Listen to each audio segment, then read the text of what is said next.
L'obésité, c'est l'accumulation du tissu adipeux dans l'organisme qui s'accompagne d'une augmentation excessive du poids corporel. Il n'y a pas un ordre de valeur de poids corporel qui définit l'obésité, c'est plutôt une question de proportion entre la taille et le poids. Donc, à une taille donnée correspond une fourchette de poids corporel donné. Communément, ce qu'on dit, c'est que le poids doit être égal au nombre de centimètres que vous avez au-delà du mètre. Je m'explique. 1,60 m, c'est 1 mètre et 60 cm. Donc votre poids idéal doit être autour de 60. Si vous avez 1,80 m, vous avez d'abord 1 mètre et en plus 80 cm. Donc ce surplus de 80 cm doit correspondre au nombre de kilos que vous avez, c'est-à-dire 80 kilos. Il y a deux causes principales à l'obésité. Tout d'abord, les causes génétiques. Donc, des individus, des familles, des communautés, constitutionnellement, sont prédisposés à un excès de poids corporel. Ce sont les causes génétiques.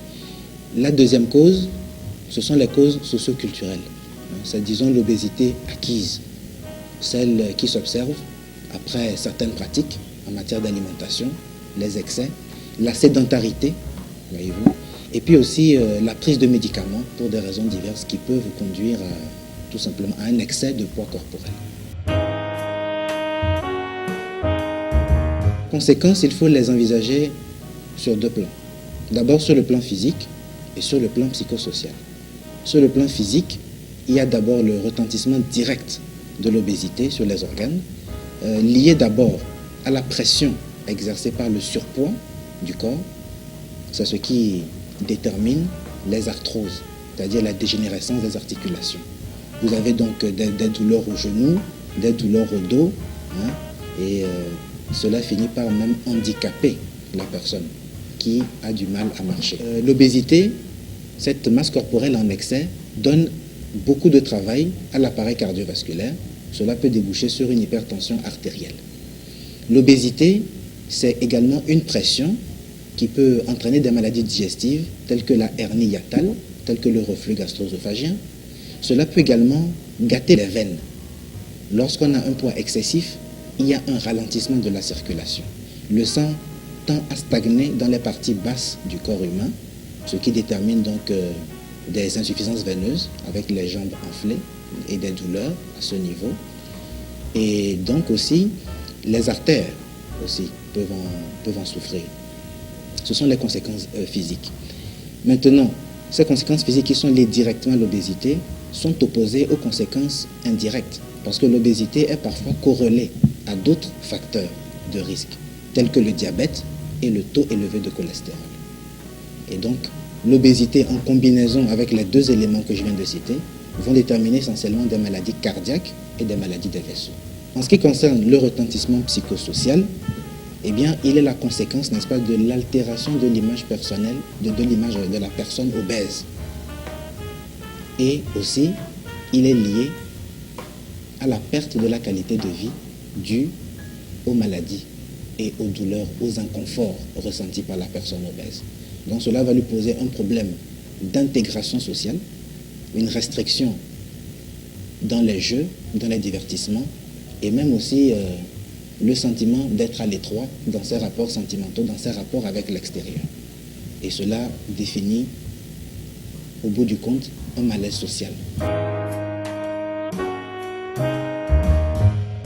La confusion que l'on fait fréquemment, c'est que on pense que toutes les personnes obèses ont un taux élevé de cholestérol. Eh bien, c'est faux. La plupart des personnes obèses présentent un taux de cholestérol, mais toutes les personnes obèses n'ont pas forcément un taux élevé de cholestérol. Donc ce sont deux notions différentes, quoiqu'il existe une forte corrélation. Ce qu'il faut savoir, c'est que le cholestérol, eh bien, il est subdivisé en deux catégories. Il y a le bon cholestérol et le mauvais cholestérol. Donc il y a le cholestérol qui a un effet destructeur et le cholestérol qui a un effet plutôt constructeur.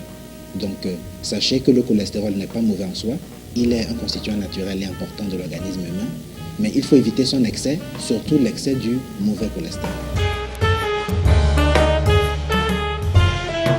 Cette prise en charge, elle se fait sur deux plans. Il y a le traitement individuel et puis le traitement psychosocial. Donc individuellement, le traitement de l'obésité repose sur la pratique du régime alimentaire qu'on appelle le régime amaigrissant. Ça, c'est la première méthode. La deuxième méthode, ce sont les médicaments pour diminuer le taux de cholestérol lorsqu'il y a une obésité accompagnée d'un taux élevé de cholestérol.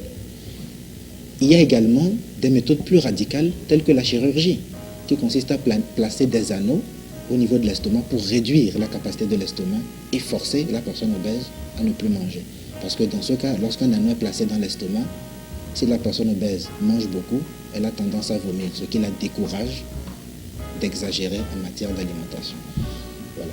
Maintenant, sur le plan psychosocial, la personne obèse, je vous l'ai dit, il y a des conséquences psychologiques à l'obésité, qui est le malaise social.